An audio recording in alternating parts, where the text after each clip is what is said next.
Toonhounds, your fortnightly foray into all things animated. I'm Rich, and with me as always is my own little boo-boo, Spiffsy. Hello.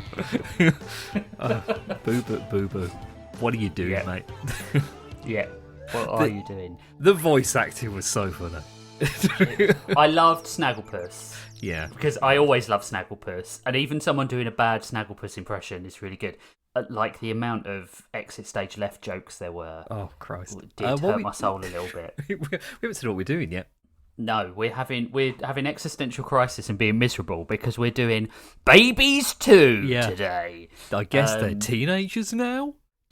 question mark? Yeah, who knows? So we are talking the seminal 1991 classic Yo Yogi. The seminal 1991 classic. And the utter dumpster fire that is Kamp Koral, SpongeBob's Underyears, which doesn't make any sense. No, that doesn't make any sense. No. The title is synonymous with how the show doesn't make any sense, but we'll get to that. Because we always do things chronologically here because we're neat and tidy and British, and that's how we have to do things. We put things in a queue. Yes.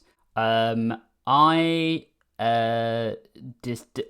know if I despised both of them, but I was telling you, wasn't I, that I fell asleep during Yo Yogi at 9 o'clock at night. Really knocked you out, knocked you for a loop. Yeah, it was like Xanax for my brain. And then I watched SpongeBob this morning after having some sort of like trying to locate issues. Yeah. And I just am angry. Angry that you took the time to try to find it. Oh, yeah. The site we watch these things on sometimes has bad search functionality and stuff like that. Yeah, it does. Like trying to crash my browser and things.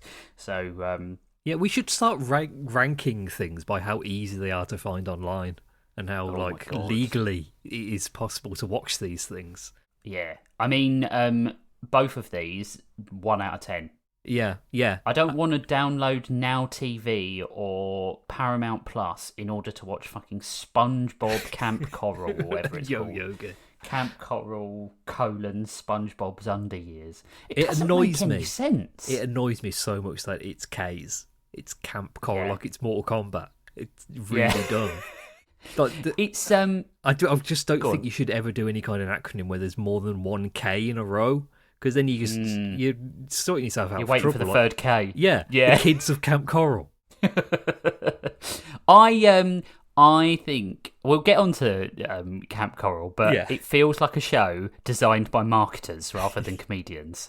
Yeah, it's the same with Yo Yogi. Yeah. Exactly the same. Yeah, what's cool? What's cool in 1991? Do you know what isn't cool? Characters who need to be de-aged and yet be exactly the same personalities. Can we talk about Yo Yogi to begin with? Let's just get into Yo Yogi. All right. So, September 1991. I was 9 months old. Wow. I was 7. Yeah, must have been 7. Coming up to 8. Or 8 coming up to 9. Who can do that math? Who can do Not math? me. But yeah, it's an alt universe cartoon, right? It's gotta be because it doesn't make any other sense otherwise. Doesn't. Doggy Daddy and Oggy Doggy and Doggy Daddy are in it, but Doggy Daddy is one of the only characters who has not been aged down in any way. Yeah. So I thought it's just the same. The Oggy Doggy character should have been Doggy Daddy, and the Doggy Daddy should have been like Granddaddy Doggy. Or I can't Doggy even Daddy say that. Doggy Daddy shows up with like a pompadour or something, or wearing like a leisure suit, and he's bachelor to Doggy, and it's like how he was before he had kids, and he says stuff like, "I'm glad I haven't got a son," things like that.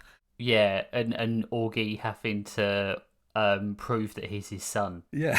Like there being this unresolved drama between them.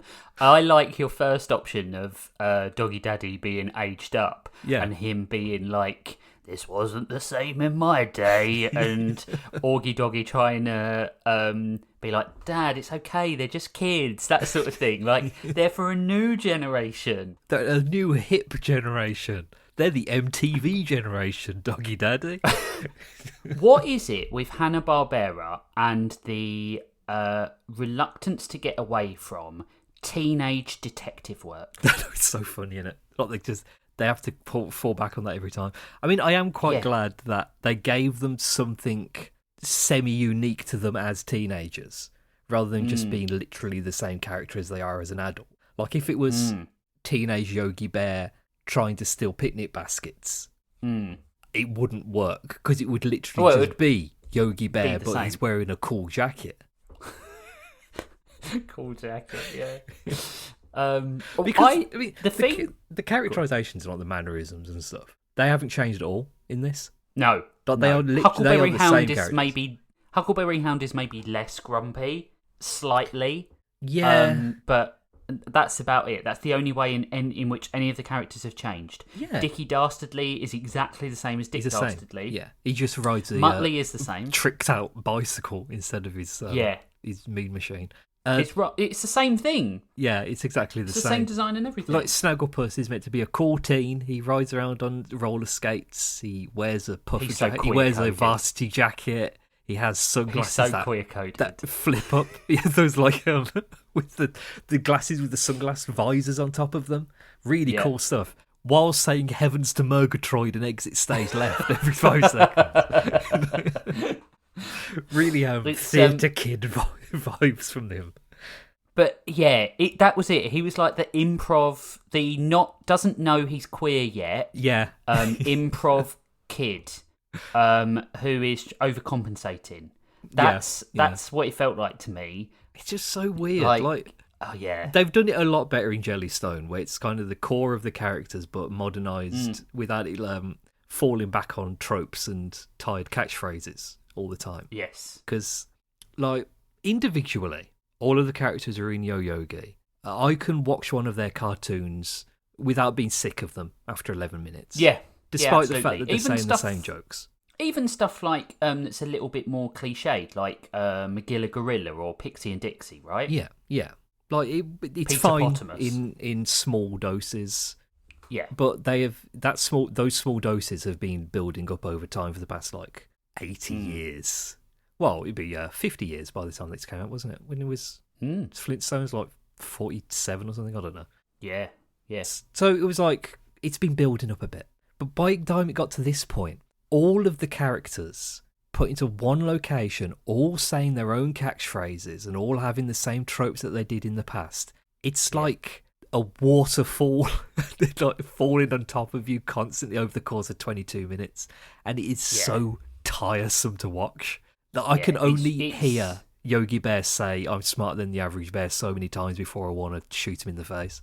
Yeah, I think we now have Jellystone, and I think Jellystone is the perfect example of making a character lovable to a new audience, right? Yeah, yeah. They don't repeat the same tired things. They're not doing the same things. Some of them have completely different jobs that make more sense than they ever did, right? Yeah. And this is, let's just pick a character up and put them in a modern day setting. Modern day, it's 30 years old. Yeah. But, a more modern day setting. Yeah. And expect the audience to know and fall in love with them, because obviously our characters are so lovable. Yes. And I hate that shit. I do as well. I hate that shit. It's so lazy. Yeah, it's like they're banking everything on nostalgia. Yeah. When Member Berries in 1991. The time had not passed for them to do nostalgia bait for Hanna-Barbera cartoons. The last Yogi Bear cartoon was 3 years before. No time has passed. And especially because repeats of those shows were still being played on, like, like the TV at the time. You could still see the Flintstones regularly. Yeah. If you wanted to. You could still see Yogi. I remember being a kid and seeing Yogi Bear cartoons from, like, 10 years before. And, like, the Flintstones on television and the Jetsons and all the old Hanna-Barbera stuff was still popular, still being played. Yeah. Even stuff like Huck and Snagglepuss. Like, I would still be able to identify those cartoons as a 10-year-old boy. Yeah, exactly. So having them removed and just sort of like, not even removed, culturally displaced, I would say. Yeah, it's just a complete misunderstanding of what people enjoyed about these characters. It's also, not just... they're not kids. No, they're not. No, they act exactly the same. And also, I was looking this up. Never ever see them outside of the mall setting. We never see them at home. We never see them at school or any kind of family or anything. They live at the mall. So it's like they're adults. Yeah, they're like developmentally stunted adults is what they feel like in this show. Like that they haven't been able to grow past this point in their life. There's a bit in this episode which is just called Yo Yogi because it was the pilot episode. Yeah, which is weird. I think it's either Snagglepuss or Huckleberry refers to himself as the teenage Snagglepuss. When you're a teenager, you don't call yourself, "Oh, I'm the teenage Spivsy." Like, you just are you. You don't need to put a preface at the start of it. Like, I wouldn't say, "Oh, I'm the adult me." I'm just me. No. Yeah. Especially, well, but this is it, isn't it? We are going through time. These people have been temporarily displaced. Yeah. Have not been allowed to age or de-age in the right way. This is why I hate baby stuff, right? I hate de-aged characters. I hate, like... They need something. They need something extra on top of it to give a reason for why they're young. The only time this works is when you age up. Like Rugrats, when they go to school. Yeah, that makes sense to me because we know the characters as they are and they get in new situations. If you de-age and keep them the same, what you're saying is this character is so boring they do not grow in 10 years. Yeah, they're exactly the same character. Yeah. That's why, like me... I think it'd be really difficult to do in a natural way because a lot of people's younger versions of themselves aren't the kind of person that they wish to be in the future. Yeah, absolutely, so 100%. You would have to have... They'd have to be assholes as children. Yeah. It's like they're doing that Legally Blonde prequel. Yeah, doesn't make sense. How are they going to do that? Because she wanted to go to fashion school. Yeah. That was the whole point of the movie. The whole developmental growth of her character is in that movie. Yeah. It's a jerk to hero story, right? It's a, sort of like Cinderella moment. You can't do Cinderella the prequel because everything that happens to her character to make her who she is underpinned in that film. Yeah. In that story. Yeah, it doesn't make any sense. It's like if they did a Shrek prequel where Shrek was just a dickhead to everyone and saving his grumpy ogre. Yeah. If we de-aged for an episode to when we were teenagers, we would be cancelled. Well, yeah, exactly. Well, culturally different time, right? You know, when you exist, like I was in my 20s when The Hangover was using the F slur, right? Yeah. In common culture. That was like 20 years ago. That was, in fact, it was less than that, like 17 years ago or something. Yeah, 2008. You imagine the things that were acceptable, even if we didn't say them because we are morally good people. Yeah. At the times when we were children. And then imagine like the stand-up comedians talking about how like about mother-in-laws and women and stuff like that. At that time, the highest viewed video on the internet was Jeff Dunham's dead terrorist bit with his puppets. That was the highest viewed video online. That says a lot about the kind of culture that we grew up in. I remember when I lived with my parents, I was just about to move out after I came back from uni, and I saw someone wearing a necrophilia is Dead Good t-shirt. And I was like, jeez. What, is this where we're going as a society? Like, yeah. I'd just come back from university, so I was very snobby. Yeah. But is this where we're going as a society, mother? You know, you made me sound like Norman Bates. But do you know you must have seen this in the wild, the female body inspector t-shirts. Yeah. Yeah. They used to sell them on suckyourmom.com. My friend was obsessed with that website. He used to buy t-shirts from there all the time. And it was all shit. Dear Lord. It was like a Family Fortunes thing. No, not Family Fortune, Wheel of Fortune, where it would be, the blocks, letters, and it was like fill in the blanks, and it was like fuck you, and like, and he wore these when he was like 14. So it was, the height of comedy, and it's just embarrassing now. Like, I can't imagine that anybody over the age of 15 bought any of these. Yeah. That's it, and like it's like the Hometown Glory type of, not the band, but the Hometown Glory sort of like never have escaped from being like the fastest in the class, or like the one who did football, and that's your personality. I've got an anecdote about being the fastest in the class. The kid in my school who was the fastest in the class is now in prison for attempted murder. So. That tells you a lot about being the fastest. He turns you into a murderer. He's got 10 years, I think. He's in prison because he tried to attack somebody with a crowbar. So that's cool. Wow. Yeah. As a human being, I think you change who you are. Like if you're fully developed, if you understand who you are, if you're uncomfortable with who you are or don't know who you are, if you're mentally cognizant of society around you, you change on an average every 5 years. Fundamental bits about your personality, right? And that might be self-acceptance, that might be a relationship, it might be, deciding I don't want relationships in my life and stuff like that. It might be friends, it might be work, it might be cultural acceptance, it might be you decide that you change your religion or your whole outlook in 5-year increments. I think this happens. Not it's 5 to 7, I think. And like I think about like what's happened 5 to 7 years in my life. Like I had a kid.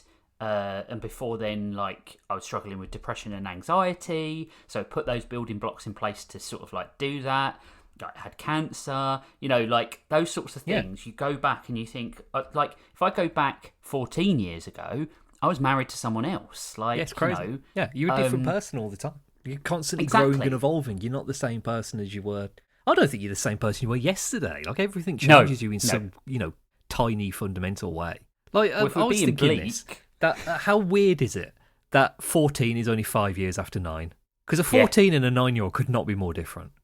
Well, so Evan gets his school reports every year. He got his school report this year, and he's like at the level where he needs to be in most things. One thing he's like they call it developing. Like he's not quite at the level where he should be.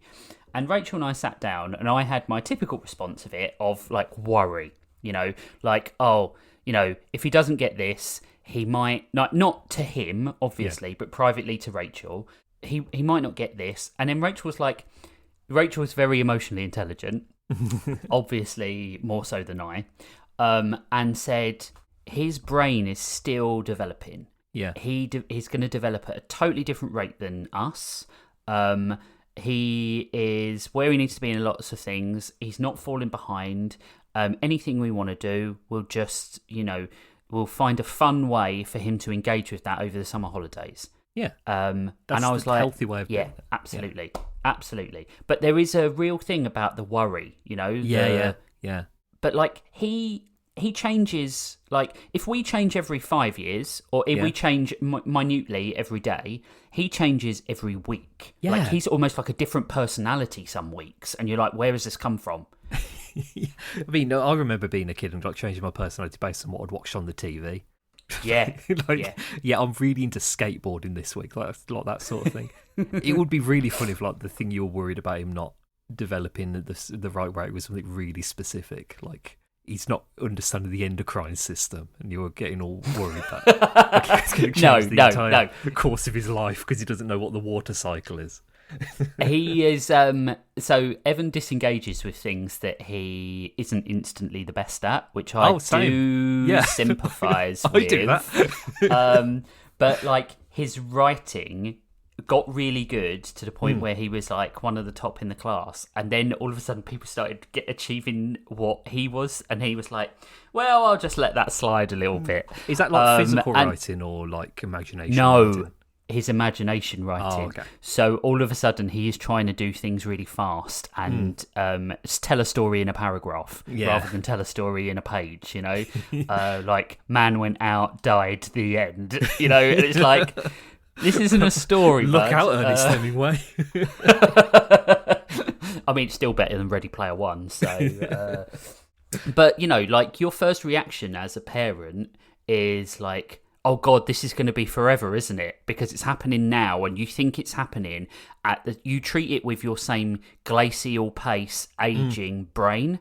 Yeah. But to him, he could decide tomorrow, or something could click into place, and he could be like, oh no, I have to write like this. This is the way it happens. This is like the building blocks. So what I'm going to do over the summer is I'm going to draw some pictures, and he is going to design stories around those. That's cool. So I feel That's like I feel like we'll create a comic or something like that. Because I'm looking after him for the majority of the summer. I just want to find some interesting things to do with him, but B, I want to try and help him do the thing that he is not struggling with, but like the thing that he needs a bit of a polish on, you know? Yeah.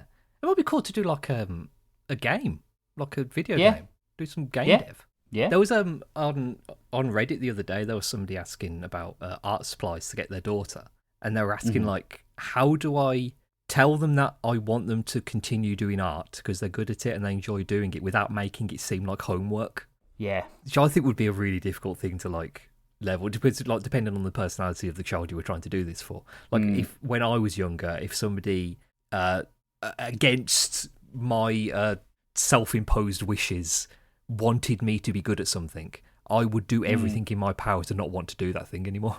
Yeah. We noticed that with Evan a lot. Yeah. Like we you know, like he'll be lazy at colouring and stuff like that, and it'll be like we'll ask him like, why are you colouring like this? And he's like, I don't know. I'm like, what do you want from me? I'm colouring. You asked me to colour. What do you want? Yeah.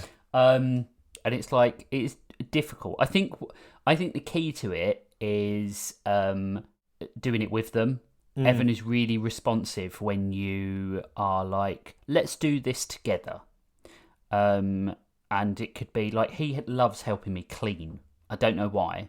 Yeah. Like he loves helping me unload the dishwasher and stuff like that. Like this morning I took him to school and he was like, don't unload the dishwasher until I get home. And I was like, okay, like it's weird, but like, yeah. And I just think like if I can get him to do like a comic or something like that, and he can take that in and show his teacher, I think part of it is like developing the pride that comes with it. Yeah. Like I have created something and I am proud of it. Because he's quite imaginative when he can nail down. But it's like finding the right things that he's enthusiastic about. Like he was doing Greeks this year, so like he was really enthusiastic about like all the Greek gods. Yeah. So like I miss being enthusiastic about Greek gods. Yeah. And like he's going to do the Roman Empire next year, and it's like, well, this is who you are as a man. Like. you're going to constantly think about the Roman Empire. So really, I think really what we're saying is that Yogi Bear's parents aren't putting their weight in Yogi. No, they're not making him grow. They're not making him grow because he has stagnated from the age of 14 up to. He even says the same catchphrases his entire life. Yep. Like his friends must be absolutely sick of him. Like every single day he's saying he's smarter than the average bear. It's already a red flag because it's so arrogant to say that. Luckily, all his friends are equally as developmentally stunted and don't change. And also, Yogi is always saying this in front of Boo Boo and Cindy, the only other bears he knows.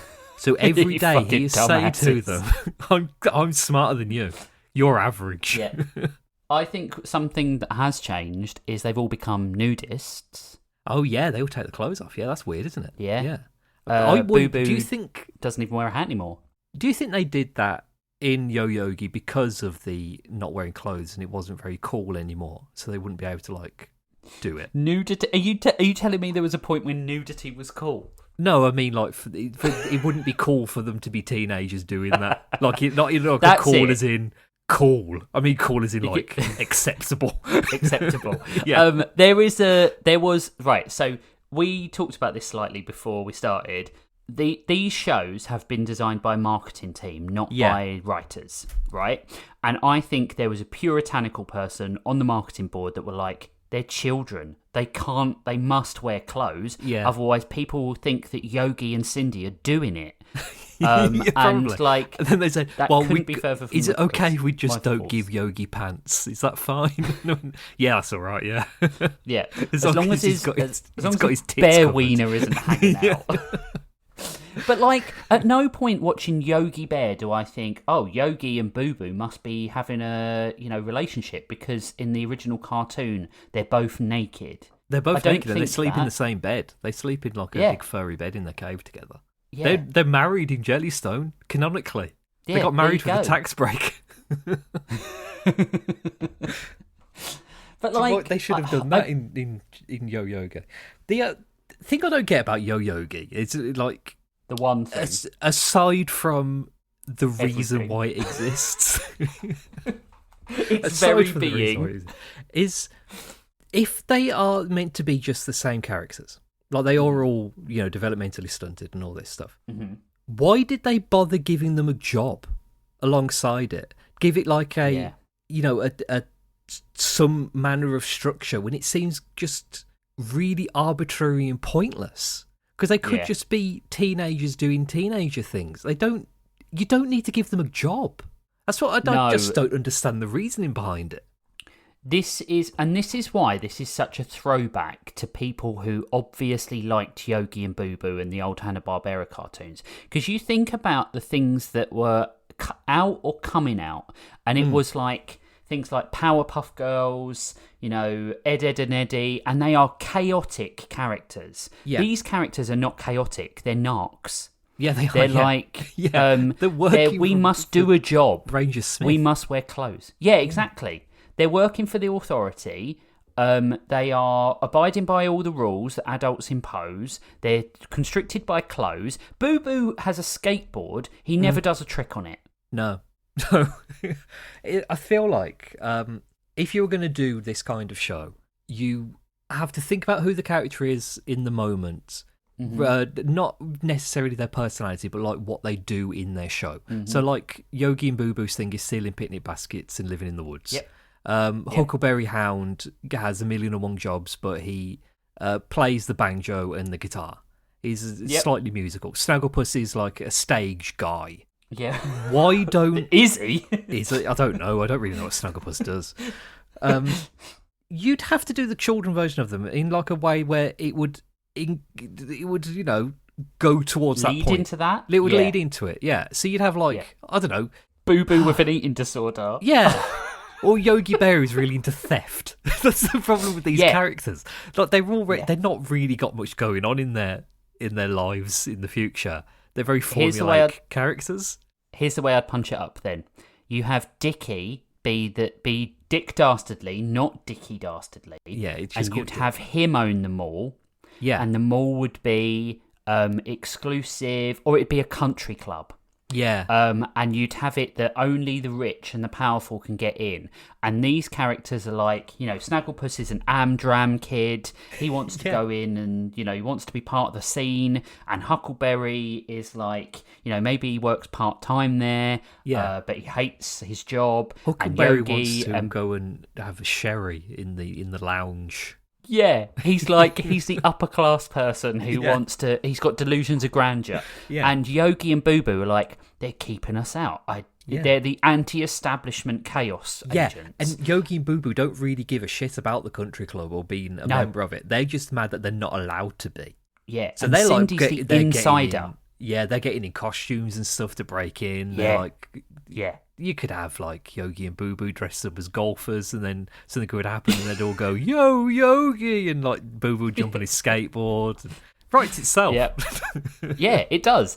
But the thing is, making the mall, the authority, and the characters all these bastions of goodness means there's no drama, there's no agency, there's no ability to be disruptive. Like, I will always insist that it's better to create a hero who is anti-establishment, because, so, for example, I think a lot of the reasons why people struggle with writing a character like Superman is he is an agent of status quo. He wants things to go back to normal, to justice, to, there's a nuance in there, but he wants people to be safe. Yeah. And the interesting characters are the villains who want to fuck things up, basically. They want to de-establish, like they want to create chaos. Chaos is a much more fun state to be in. You want to change. It's Yogi doesn't want to change. He wants to be an arc. Yeah, it is strange that this came out after The Simpsons,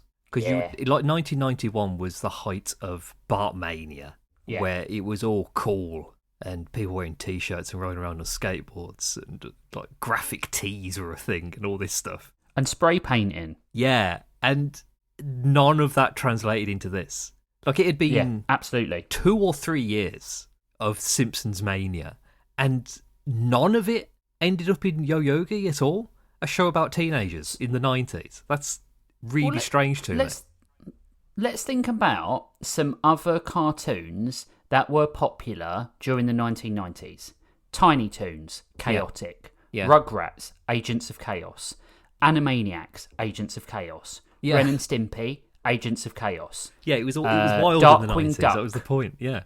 Yeah, Darkwing Duck, Rocko's Modern Life, the X-Men, the perfect example of like a sort of team of rebels. Tailspin, Goof Troop, Bonkers, The Little Mermaid, the perfect rebel. I mean, she doesn't want to rebel for the right reasons, but she wants to rebel against where she is. You've got other stuff in there like Doug and Captain Planet, but Doug is almost like a precautionary tale. Yeah, Doug is a bit feels of like an outlier, but he's a dweeb. Yeah, and that's like the fact that he's a geek is one of the funniest things about it. And then you've got stuff on the other end like Captain Planet, where it feels like they are narcs, but they exist in a world where climate change is the norm, so they're actually the rebels. Yeah. And then you've got this. They're narcs for good reason. Yeah. So this is written by boomers. Yeah, absolutely. I mean, it was. It definitely would have been, because it was written in 1991.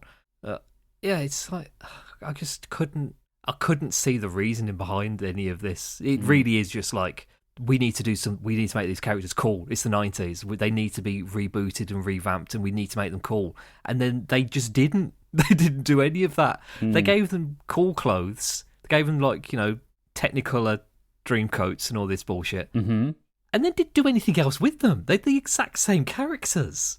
Like, it's just having Snagglepuss say heavens to Murgatroyd while being a 14-year-old skater. It's just bizarre. Really strange. And Oggy Doggy and Doggy Daddy are literally just the exact same characters. Like, they've not changed in any way whatsoever. They just gave Doggy Daddy a diamond-studded cane. Yeah. So I'm looking at what Sean Roach wrote for. So he never really wrote anything for a consistent amount of time. So he wrote an episode of Punky Brewster, 2 episodes of Police Academy, the animated series, 1 episode of The Karate Kid, 2 episodes of the Super Mario Brothers Super Show. So this goes on. So he's not one of those. The writing isn't the problem. I think the producing is. Everyone behind the scenes, and Hanna-Barbera in the early 90s wasn't the Hanna-Barbera that it eventually became, right? Or the Hanna-Barbera that preceded it. The Hanna-Barbera of the 90s got more into like the Cartoon Network thing. It was, Dexter's Lab and all that stuff. It was like they just completely shifted gears and made completely different shows. And I think Yo-Yogi was the catalyst of that, of them completely shifting gears, of how much of a failure this was. I mean, for a Hanna-Barbera cartoon to last 13 episodes is nearly unheard of, especially as a flagship cartoon featuring all of their favourite characters. The next Yogi Bear cartoon that came out post this was Jellystone. Yeah, it was. It's like 30 years later. But look at I think Yo Yogi was the coffin nail in Hanna-Barbera's era. You know, that classic Yogi, Flintstones, Snagglepuss, whatever. I think this was the thing that was these characters aren't popular anymore. Yeah. So before, immediately preceding Yo Yogi, you had a pup named Scooby-Doo, another kids thing. Yeah, they had Flintstones Kids as well quite recently before that Flintstones Kids, which only lasted 2 years. Yep. The new Yogi Bear show in 1988, and Scooby-Doo and the Ghoul School, and including one that they tried to relaunch twice because Scooby-Doo was so popular, and they couldn't even get Scooby-Doo off the ground. And then they did stuff like, Dexter's Lab and, I Am Weasel and all those sorts of things. Like they stopped with the, cartoon animals wearing funny hats and dressed like strippers. We haven't talked about the episode at all. We've just talked about, how... it feels. I think we're becoming more vibe-spaced. Yeah, we are. Yeah, I mean, nothing happens in this episode. It's really shit. No, it's really crap. We're going to do the same with Kamp Koral as well. Yeah. I know we are. Yeah. Should we give this a rating and move on? Yeah, I'm going to give it a 4. Yeah, it's a 4 for me. Yeah, design-wise, I don't mind how the characters look. No. It is a bit, hello fellow kids, but it was also 1991, so we're not the fellow kids that they were aiming towards. So it's kind of got that funny nostalgia bent to it, where it's just funny to look at how they're dressed. It's still the 80s in 1991. Yeah. The 90s haven't developed a feel yet. I was looking up different characters are in it. So you got Peter Bottomus is in it and all this.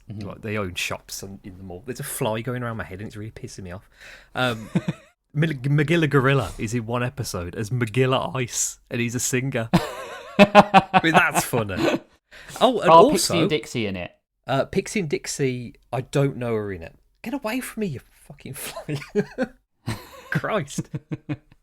They are. They live in Mr. Jinx's cheese store. He has a cheese store. That's really funny. I forgot what I was going to say.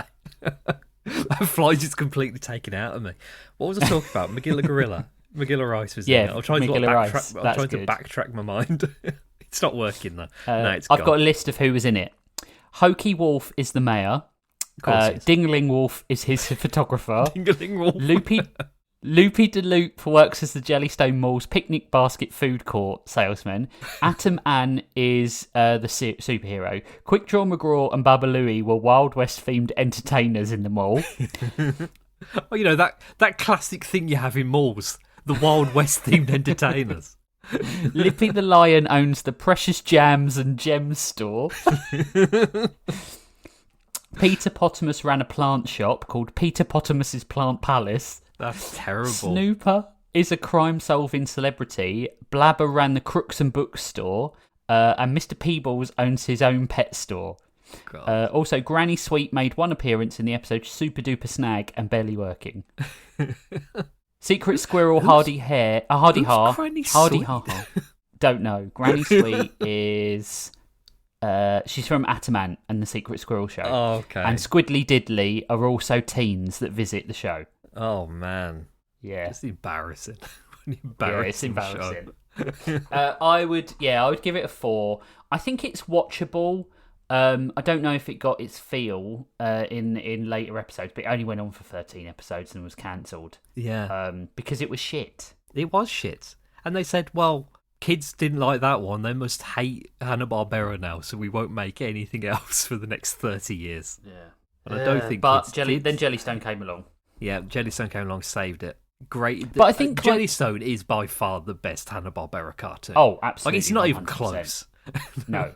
But I'm glad that the coffin nail was put in this so that they could do stuff like Dexter's Lab and, whatever else. Everything. Everything from the 90s. Yeah, the What If split timeline where Yo Yogi was a rousing success. Yeah. Where kids became narcs. Yeah. Yeah, it would have completely shifted the entire course of history. Clinton wouldn't have won his election campaign. No. Although, who knows? Maybe today would be better. Maybe. should we move on to Kamp, Koral, SpongeBob's Underyears? Yeah, if we have to. Wasn't funny, was it? Right, so it wasn't. It was in no way derived from Stephen Hillenburg's actual work on SpongeBob. I think Stephen Hillenburg, who said that he didn't want there to be any spin-offs, and then he died and they made two of them. Yeah. I think that's the thing that bugs me the most, and I think that's the thing that bugs a lot of people about it. It was so. I'll say just generally what my thoughts were on initially watching it. It's ugly. Yes. The character designs are shit. It's lost all its esotericness to its humour and its feel. I wasn't convinced that this was set under the sea. No. It didn't look like it. It looked like it was set. There's a colour palette to SpongeBob, and it's blues and purples, right, in the background, so that you know this is set under the sea. Yeah. And there's the stupid humour about, like there's fire in the sea and all those sorts of things. This is all greens. Yeah. It's set in like a regular place, just like a regular campground. Not that you would know, because in the episode, the pilot episode, the entire episode takes place in like 3 set pieces of where the cabins are, where Jellyfish Fields is, and the office of Mr. Krabs' office. Yeah. And there's no indication of what kind of camp this is. No. You're not given any kind of like world building or anything. I mean, I don't necessarily expect them to, but I would expect to know where they are. Do you know how they could have solved that, Spiffsy? They could have put it in the theme tune. They could have put him getting off the bus, just a simple image of him getting off the bus and the bus saying Kamp Koral Scouts. Yeah. That is so simple, such a simple image that it's instantly understandable, right? Mm-hmm. Yeah. It's like Superman's rocket leaving Krypton. Yeah, we just know what's going on. Yeah, like they wouldn't even need to say it in the song or anything. Like SpongeBob's going to camp. They could just show them. Yeah.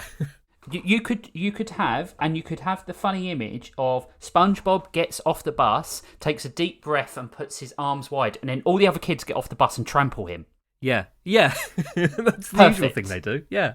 You have that with Gravedale High. Yeah. So you know that it's set in a school. Yeah. You don't need to say it's set in a school the rest of the episode, because you know, it's a school or it's a camp. This doesn't do that. No. I mean, first things first, with Kamp Koral, you have to watch it with the understanding that it is an alternate reality, and these are not meant to be the children as they were as children, because if you are a massive weirdo to do with the SpongeBob fandom and care about the continuity in any way, despite this being a cartoon with no continuity, you would be so mad at this cartoon for implying that SpongeBob, Plankton and Sandy knew each other as children. Yep. That was my initial feeling as I saw it. It was like, why are they together now? Yeah. Like they all got hit in the head and like lost all memory of going to camp. Maybe that happens in the last episode. They all get hit by memory erasing rays. Do you know what really bugged me? SpongeBob is 10 in this. Yeah. He's again exactly the same. Yeah. When he's an adult. Yeah, but the thing is with SpongeBob, his age is so immaterial to the cartoon itself. Yeah. Like, if he didn't have a job, you could just assume that, like, this is, he's a kid. He's a kid. Like, it wouldn't make any difference whatsoever. So how do you do a kid version of a character who's already a kid? You can't. It's like I said before with Yogi. You would have to have it be an aspect of his personality into his adulthood. So you would have to come up with, like, a thing that he is into, like karate or being a fry cook, something like that, and then extrapolate it from him being a child. So I would have done that rather than just sending him to camp. The camp stuff doesn't have anything to do with him as a character. No. And I think this needs to be a completely different show. Like some idiots need, like, almost like obsession with getting camp badges. Doesn't strike me as SpongeBob SquarePants, who is the ultimate agent of chaos. Like, you wake up as SpongeBob SquarePants and you're like, there is a part of you that's like, how am I going to end the world today? Yeah. That's what always made me laugh about SpongeBob. Like, this person should not and could not exist in reality because they would be so dangerous to be around. Yeah. It should have been something to do with cooking, like making him into a wannabe chef as a kid. And at least that leads into him being a fry cook, which is like his prevailing personality traits as an adult, is him being a fry cook. It's weird that it is not mentioned at any point during this. Like, there's even, they do it with Plankton, because Plankton runs the food stall at the camp, and he's bad at cooking, and that's the whole thing. But Mr. Krabs has nothing to do with food. He just runs the camp. SpongeBob doesn't. Sandy is a completely different character entirely. Yeah, I don't get that. She's like just girl one. Yeah. And she's not that in the main show. I mean, Patrick is exactly the same, down to the voice. Squidward is exactly the same. I don't know why Squidward is there. Why would Squidward have this job? He hates people. But he also seems like he's both an adult and a child in the show. They call him Mr. Tentacles, so he must be of some age. Like, I don't know how old Squidward is meant to be compared to SpongeBob. I never really thought about it before. Well, because you didn't have to. No, yeah, exactly. Yeah. I did like seeing Baby Pearl. I thought that was a nice touch. I thought that was cute. Baby Pearl's good. Yeah. That's about it, though. That was the only good bit. It was... Yeah, it's one of those where I don't understand why it was made. I don't understand why anybody would think it would be popular. And I don't understand how it was meant to be funny. It just it really was not funny. I mean, I like slapstick. We like slapstick and splatstick and that sort of thing. But it gets to a point, you know, like when SpongeBob falls over for the 11th time in 22 minutes. It's like, yeah, we get it at this point. Like, he's a klutz. It's not. Yeah. It's nothing now. Yeah. I think Steven Hillenburg died in end of 2018, and this came out 2021. They must have effectively greenlit that the day after that dude died. Yeah, they did sort of like a stealth pilot of Camp Coral in the movie Sponge on the Run, where the last 20 minutes of the film is basically just Camp Coral. Yeah, because they're doing like flashbacks, and it's about like SpongeBob's like his friends helping him, and like in the movie, it doesn't feel like it's as, you know, irrelevant as it would be as a full cartoon. It's just like a cute thing about, like, look how many friends SpongeBob's got, and they do it's lampshaded as like, did this really happen or not? It doesn't really matter, and that works for that. But turning it into a full-length series just doesn't work. I don't know how they did it. Paul Tibbett, who worked on SpongeBob with Hillenburg, the moment the trailer came out, said on Twitter, "I do not mean any disrespect to my colleagues who are working on this show. They are good people and talented artists, but this is some greedy, lazy executiving right here, and they all know full well Steve would have hated this. Shame on them." Yeah, it's and true. I was like, it has nothing that makes SpongeBob special. If I think of SpongeBob, I have no idea what's going to happen in this episode. Yeah. I have no idea if the start of the episode is anything to do with the end. I don't have an idea if I'll know what the plot is halfway through the episode.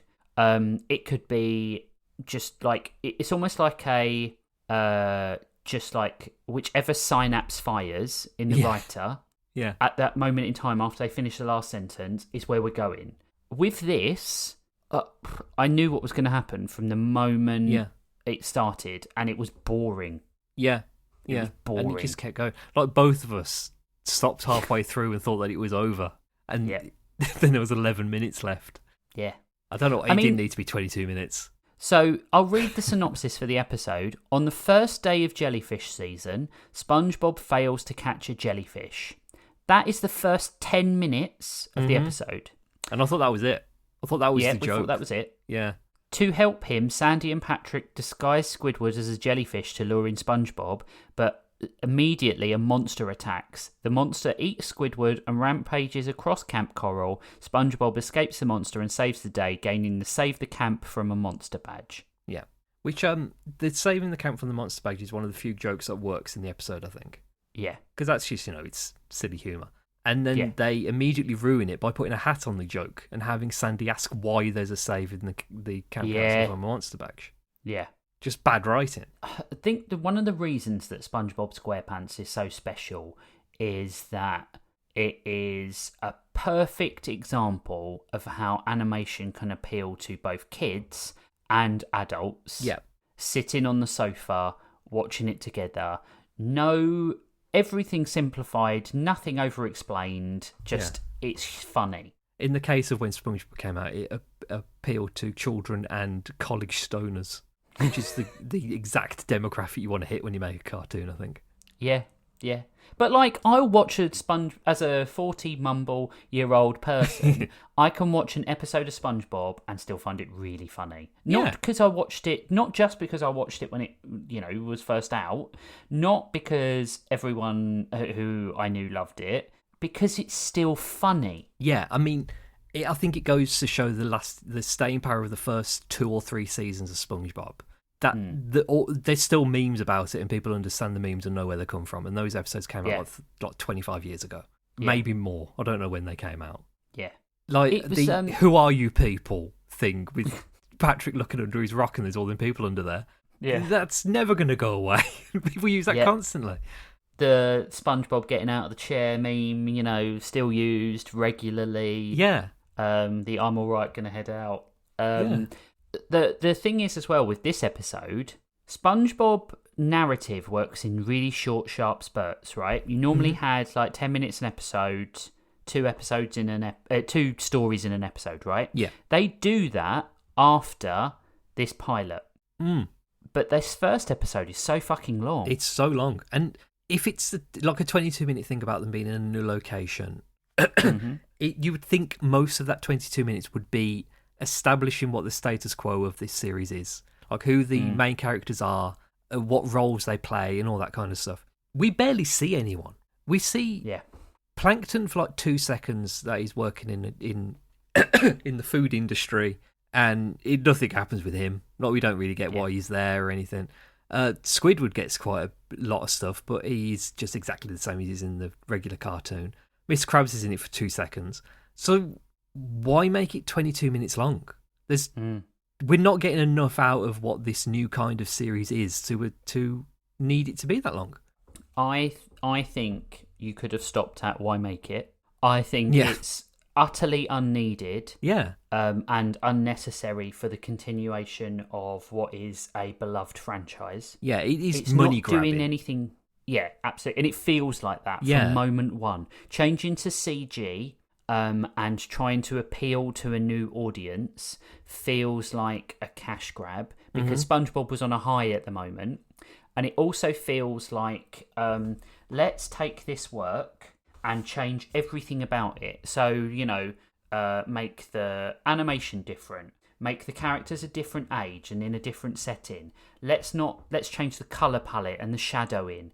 The backgrounds, which were beautiful in SpongeBob, like the matte painted backgrounds of the early 90s, let's change them for a PS1 or PS2 sort of like FMV, cutscene. The thing that makes it really irritating to me is it doesn't feel like it's underwater. No, it doesn't. There's something inherently wrong about it. Yeah, they don't even have the bubble transitions between scenes. No, that's like the most SpongeBob thing.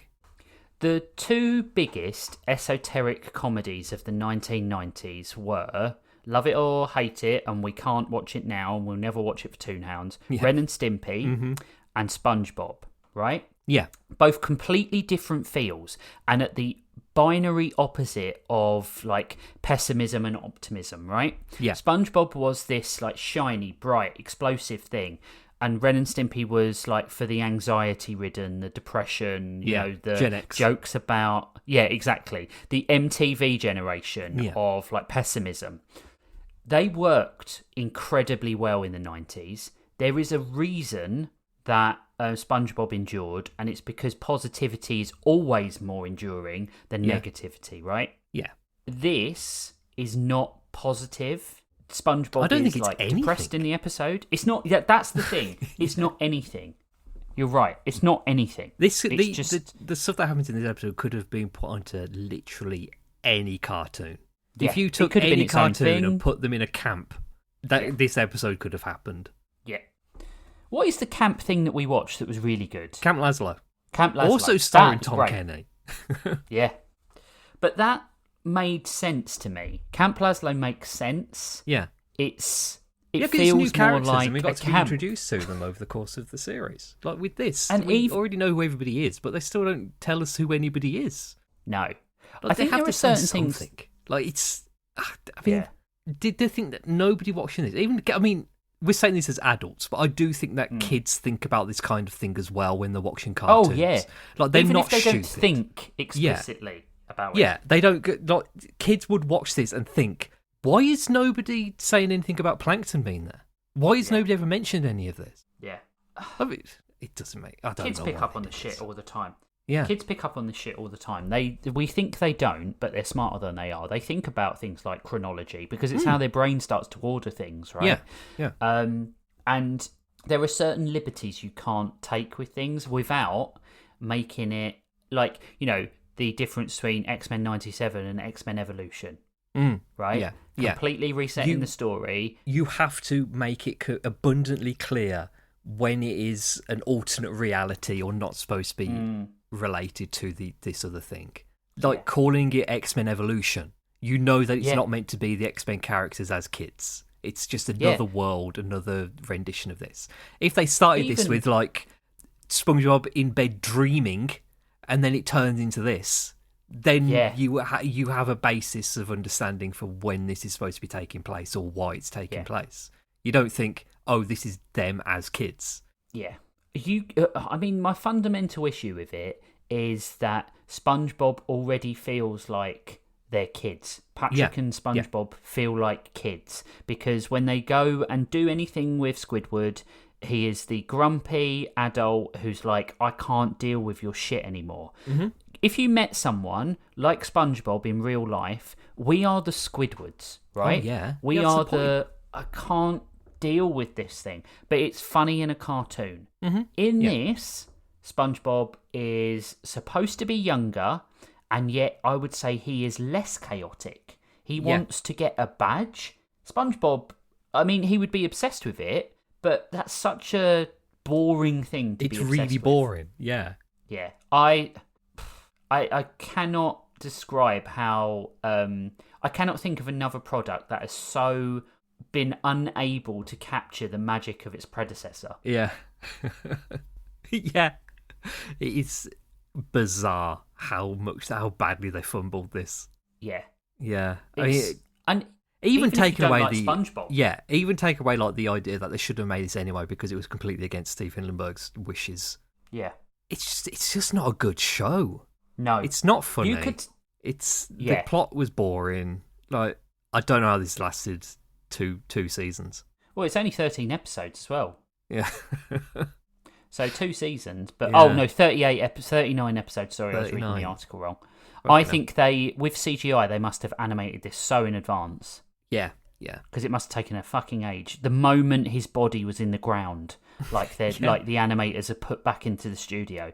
It's so cynical. But like you say, taking all that away, I'm judging it as a basis for its own show, which is admittedly hard to do, knowing that we know SpongeBob, we know his wishes, blah, blah, blah. It's shit. It's just shit. It's not funny. It just wasn't good. It wasn't good at all. Yeah, I didn't enjoy this one. Really, really disappointing. It's one of them rare times when I read online that people don't like a thing, and then you watch it and realise that everybody was dead on. They were completely right. Yeah. Like, I don't get why it exists, I think is the big thing. Like, I can understand why things like Transformers, He-Man exist. It's a cartoon geared to sell merchandise, and I have a little bit of like understanding of that. Like, they wanted to create good toys, they built something around it, it was wildly popular, created franchises, perfect. Turtles, like, great, like, just I can understand the core concept of it. SpongeBob, I can understand. This, I cannot understand the reasoning for it. No. Both of the shows we watched today, I can't understand the reasoning for it. Other than this might sell us stuff. This might make us money. The thing is, I can understand Yogi a little bit because, like, Hanna-Barbera love their original creations, right? And so do we. Yeah. And I can see them thinking, kids are moving towards more esoteric things. They're moving towards more like... These kids, they like their tape decks and their 8-tracks. Yeah, exactly. Things are changing, and we've not changed enough with the times. So let's try one more time to get like the characters that we know and love into the eyes of and the homes of kids. Yeah, it didn't work. I think with Yogi, they went too far too fast. Yeah.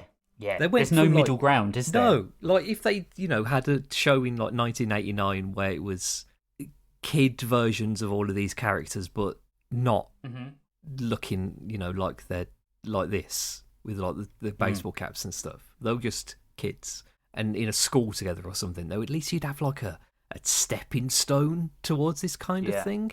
But they went from like 3 years previous of just regular Yogi Bear, and now he's meant to be a cool teen. I suppose one thing that did work in their favour is that regular Yogi Bear has a lot of cool 90s teen energy anyway. Yeah. Because he's a confident, he's a shyster, it works for that kind of character, I suppose. He's a kid con man. Yeah. Yeah. In Yogi, the only time that they get the whole, hey man, look how cool these guys are when they're riding the bicycles at the beginning, which isn't that cool. Yeah. That's just riding a bike. Yeah. And when Yogi stands on the geyser to go up to the top floor and he does that weird like pose where he's like, leave it to me, I'm Yogi Bear. And he's like, and they all go, yo, Yogi. Because that was his catchphrase. Do you know that's what about team? Do you know what Hanna-Barbera team would have suited this idea better? The Top Cat crew. Oh shit! Yeah, Top Cat. Yeah, absolutely. You could, yeah, because they are agents of chaos. Yeah, you just had to, that would have been like Top Kitten or something like that, which would have been terrible. Top Kit. Top Kit. Yeah, fine. Yeah, and have him like fight Dick Dastardly. Yeah, that would have been great. They would have been like Ed, Edd and Eddie before Ed, Edd and Eddie came out. Absolutely. But like Yogi Bear is not your not the anti-authority rebel to hang your hat on, Hanna-Barbera. But I mean, I wasn't around. God, Jellystone. I wasn't around in the 70s and 80s, so I don't fully understand the appeal of Yogi Bear. But it is weird to me that every kind of spin-off or like ensemble cast Hanna-Barbera show they did had Yogi Bear at the forefront of it all. Like he must have been like the favourite character for him to be everything, because there was like Yogi's Ark, there was Yogi's Laugh Olympics, there was the space race, there was we've done Laugh Olympics, haven't we? That was really funny. Yeah. I don't get it either, but thank fuck for Jellystone. Yeah. Because Jellystone has really done something like Jellystone and DuckTales are two of the cartoons that have really revamped and done something magical with their characters. Yeah. They got it. They knew what they were doing. They understood the characters. They understood why they were popular, and they understood how to market them for a newer generation. Yeah. I mean, like I think the greatest thing DuckTales ever did was completely revamp Webby and turn her into an actual character. Yeah. That on its own is worth celebrating, I think. And I don't know why they don't make a Goof Troop. I don't know why they don't revamp Goof Troop. No. That's the thing, isn't it? Like, you come across, like with Jellystone and DuckTales, you watch them and you think, oh, I liked that character before, but now I really like them and can delineate what the reasons are why they're different. With Yogi, what character is different? With SpongeBob, what character is different? Yeah. You've just cut and paste onto a new setting and it doesn't fit. Yeah, it doesn't work. Kamp Koral is like if it was like a 3-minute YouTube thing that they put on the Nickelodeon YouTube channel, it would be completely harmless. I don't think anybody would care. But to turn it into a 39-episode, 22-minute long series is just pointless. I don't know who this was for other than executives who needed something to put on Paramount Plus. Who needed some money, crucially. Yeah. I think if I could separate all the the bad feeling, the stuff about Hillenburg, the clearly designed by a committee of white middle-aged men, I would probably give it like a 3 at best. Mm-hmm. Yeah. But like with all that stuff, it's a 1.5 for me. Yeah, absolutely. Yeah, I think it's so cynical. Yeah, so cynical, and it thankfully it has not tarnished everything about SpongeBob, because that series is really good, and it will remain to be good for like however long into the future that I can imagine. SpongeBob is one of those once in a generation shows that will continue to be excellent and continue to be watched. It's a shame you can't watch it anywhere without pirating it. Yeah. Because the first 3 seasons of SpongeBob are some of the best and funniest cartoons. Yeah. But you can't watch it without trying to buy it or pirate it. Yeah, they've never even done like a proper box set or anything. No. The only way to get them is in like, where they put 4 episodes on a disc. It's really disappointing. It is. Anywho. Yeah. We won't be doing Babies 3, I don't think. No, unless we do Rugrats, which is just about babies. We've done Rugrats once at Christmas. We watched the Hanukkah episode. Yeah, but we haven't done done proper Rugrats. We haven't done All Growing Up either. And we haven't done Angelica and Susie's School Days or whatever it was called.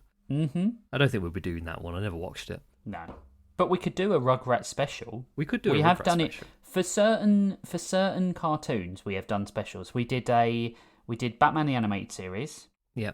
We did Scott Pilgrim. We did Tom and Jerry. We spent like 2 hours talking about every Tom and Jerry cartoon. We did Looney Tunes with Jeff. Yeah.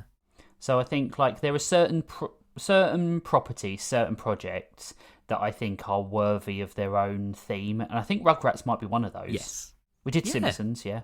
Yeah, I love Rugrats. Rugrats is a good show. Yeah. Maybe we'll stick Rugrats on the docket after we've done Mob Psycho and Dan is next, and then X-Men 97 season 2. If it's over, I think it'll be X-Men 98. It's apart from one episode, the show has been so good so far. Yeah, it's been very good. That intro to episode 2. Yeah, it was really fun. God, that was so good. It was really that whole fun. episode was great.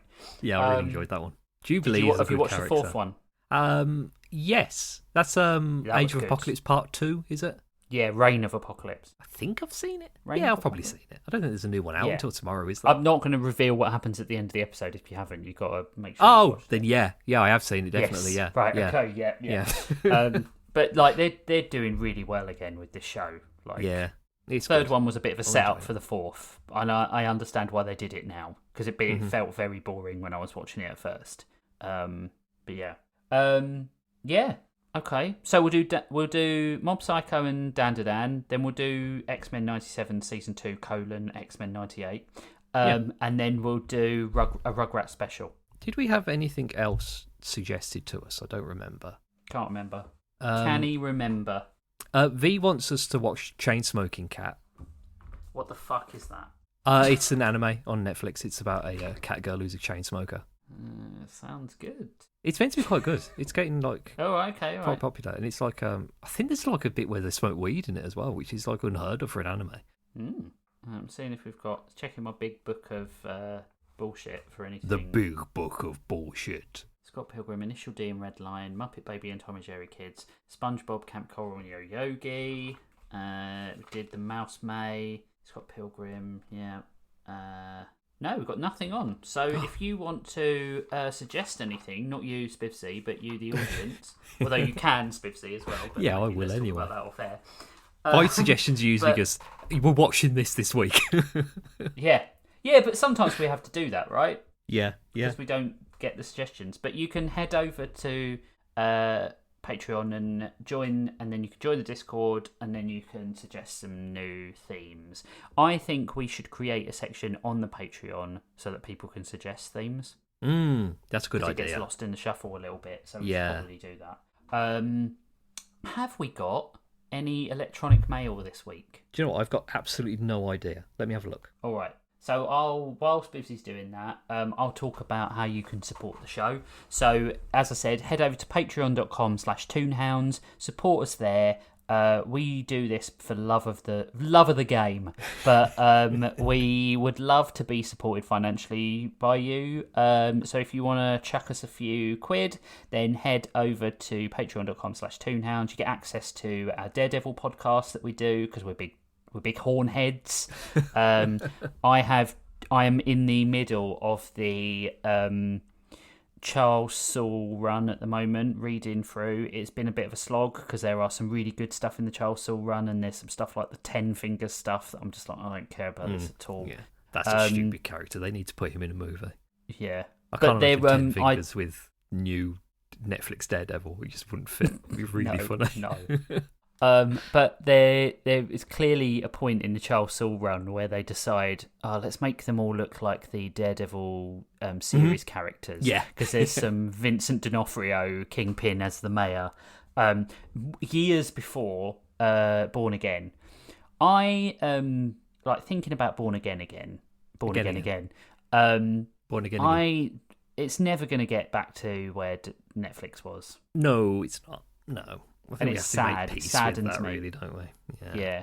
And like the whole thing about it for me is why it's not going to get there is the absence of Foggy Nelson. It really is a massive gaping hole in that series that I cannot understand why they went with and continue to not redress, because Karen is the enabler of Daredevil in this season. You don't have an enabler of Matt Murdock. Yeah.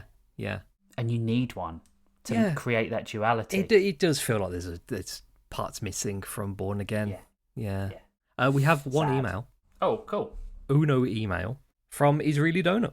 Question mark. Oh, cool. Beep boop toonhounds. Beep boop. Hello, hounds. Once again, I have zero experience with the movies this time. That was when we watched Mitchells vs. the Machines and The Wild Robot.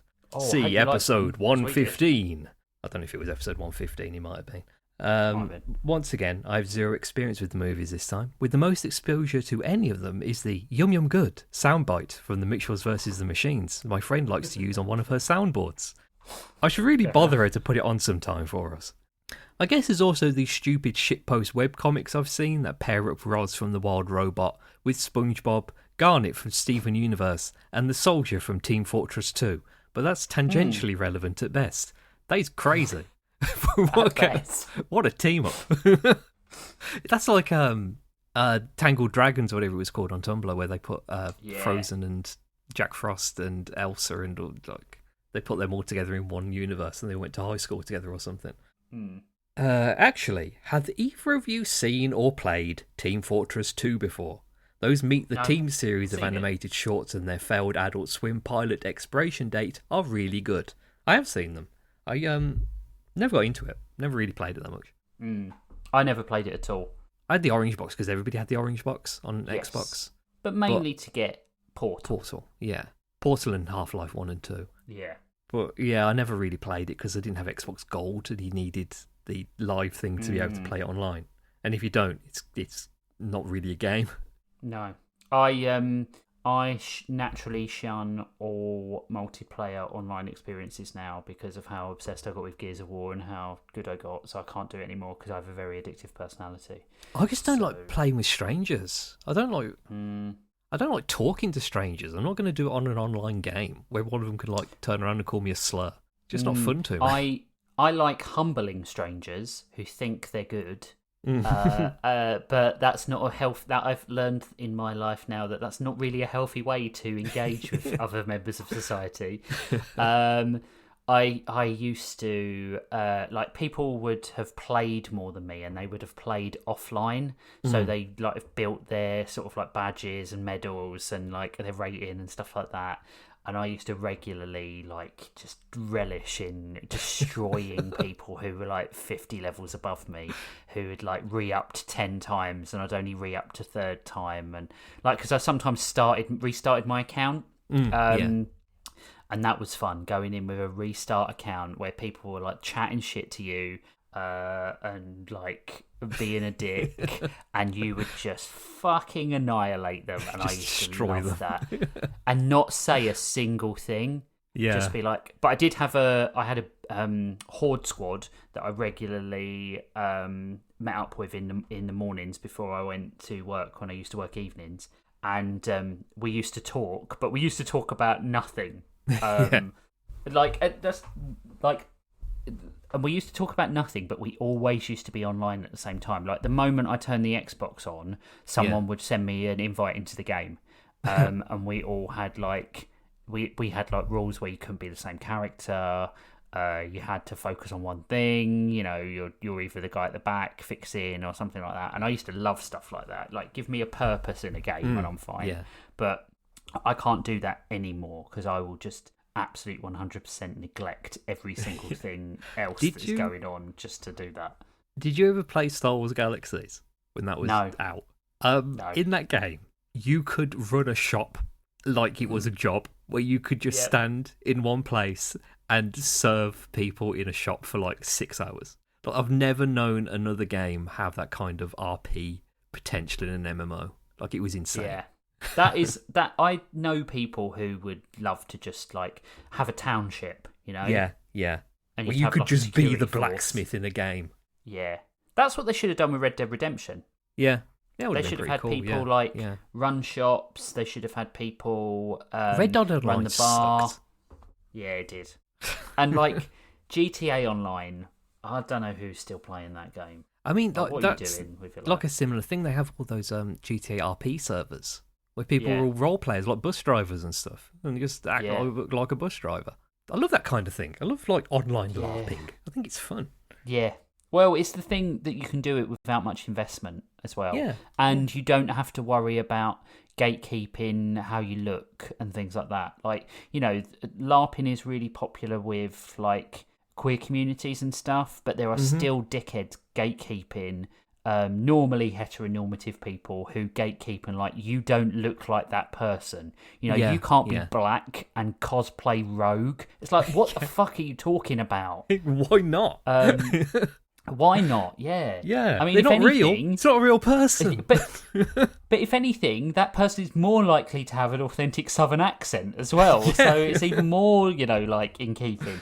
I don't get gatekeeping in general, but I do not get gatekeeping fantasy and role play and LARPing and those sorts of things or video games, because it's not real.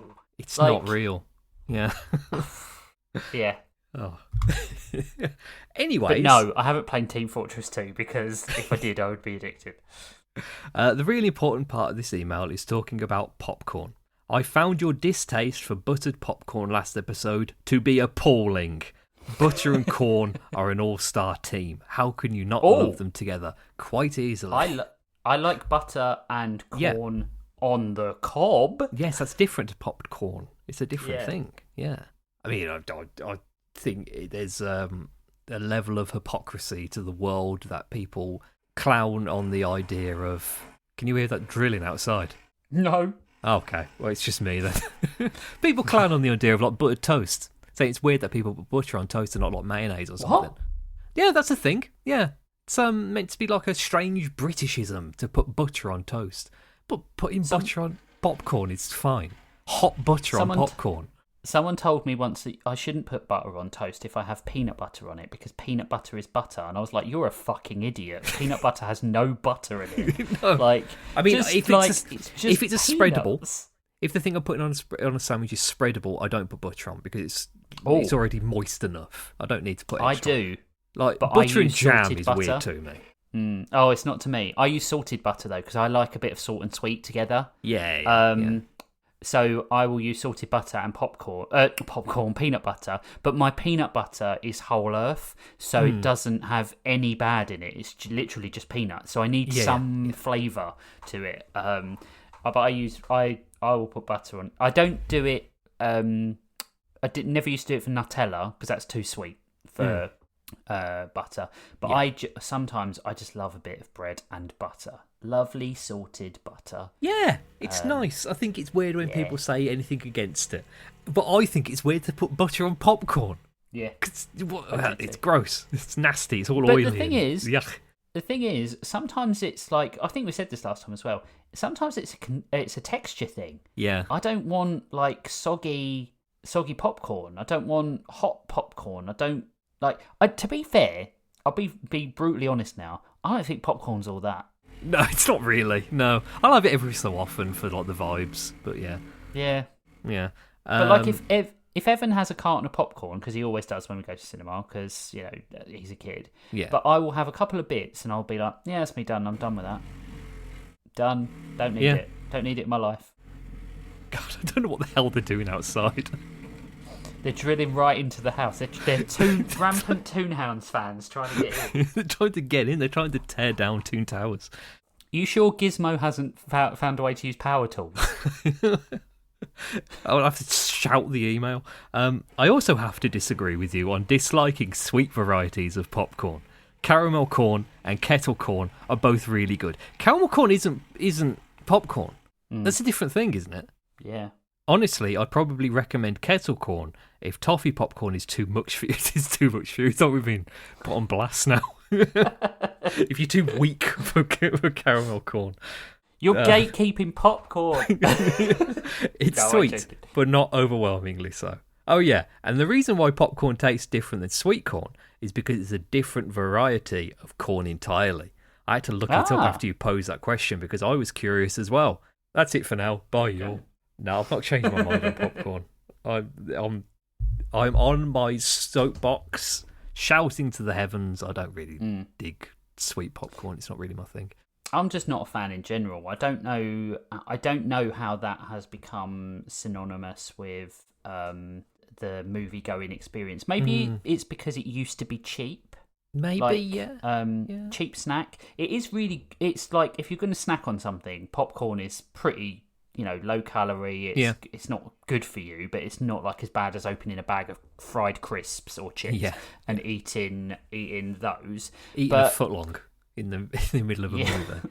I don't get people who take stuff. We went to. I don't eat drinks during the movies. No. We went to an Everyman. We went to an Everyman a little while ago, and someone directly in front of us ordered a shrimp po' boy, and we were like, "That's crazy! You're horrific." That's like putting fish in the office microwave. Yeah. I don't get it. I don't get it. You know what I don't want to hear during a really dramatic scene? Yeah. I don't want to hear that. I don't get it when I go to the cinema, and at most I will buy like a bottle of water and some M&Ms, and that's about it.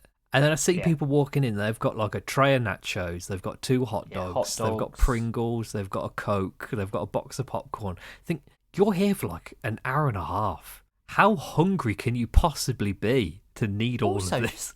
Just extend your day and go and eat some good food somewhere else after the cinema. Yeah, I mean, it's a cinema. There's probably a Pizza Express downstairs. Yeah. Go round the corner and you'll find a Nando's. Yeah, exactly. Go and eat some, like a Nando's, to be fair, like average food, but it's like, it's tasty, right? Yeah. It's better than going to a McDonald's or something like that. What was I going to say? Yeah, when I saw Project Hail Mary, it was a really emotional scene, and some old bitch 2 rows behind me started unwrapping boiled sweets. Like, Jesus Christ. I'm trying to listen. Like, I got up and I said to Rachel, I'm moving. I cannot deal with this. And I moved 2 rows ahead. And then reluctantly, Rachel was like, okay, I'll move too. It would have looked like you had an argument. I could not. I did all the passive aggressive looks I could. I told you about the time I shushed deaf people in the cinema as well. No. We'd gone into watch a film. I've given away the punchline. But we went into a cinema. We were watching I can't remember. I think it was Interstellar or something like that. So it was a while ago. And people started making like really weird like noises, and I thought they were being jackasses. Yeah. And I hadn't noticed that the subtitles were on at the bottom of the screen, so I started aggressively shushing.